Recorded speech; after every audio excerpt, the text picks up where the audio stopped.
استهلاک او د هغو استناد بشپړوي.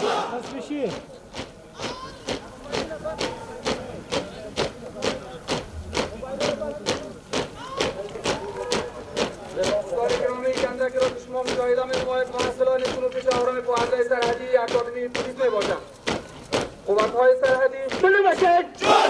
در سال 1381 هجری شمسی در چوکات وزارت امور داخله ایجاد کردید.